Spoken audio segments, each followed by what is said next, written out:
નમસ્કાર. દીવો ન ઠરે એ શરતે ચાલો ઉતારીએ વાવાઝોડાની આરતી અને શીખવાનું ચાલુ કરીએ વિચારથી.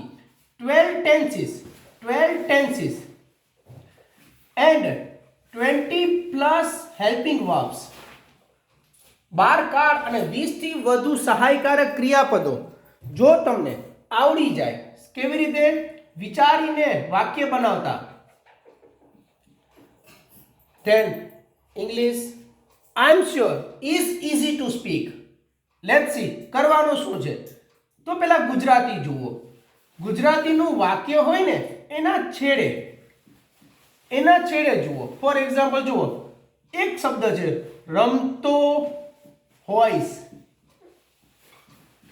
બીજું વાક્ય જતો હશે. અને ત્રીજું વાક્ય સૂતા હશે.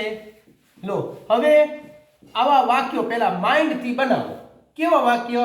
જેમાં ક્રિયા હોય, ક્રિયામાં લાગ્યો હોય ત, જો ત અને ભેગું સાથે હોય હ ને સ, હસ હસ હ ને સ. ઇઝ ઇટ સિમ્પલ ને? હવે કરો શું? સ માટે મૂકો વિલ. સ માટે મૂકી દો વિલ.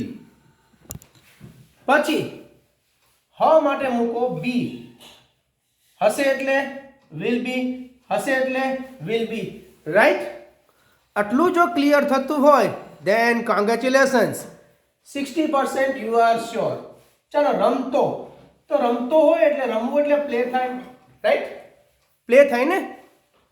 પણ આ ત માટે લગાડી દો ING. Will be playing, will be going and will be sleeping. Isn't it? If yes, reply with yes. If you do not understand, ask me how. I will reply you anytime. Thank you. જય હિન્દ. મળીએ next વિડીયોની અંદર. ત્યાં સુધી share, subscribe, like અને comment કરતા રહેજો.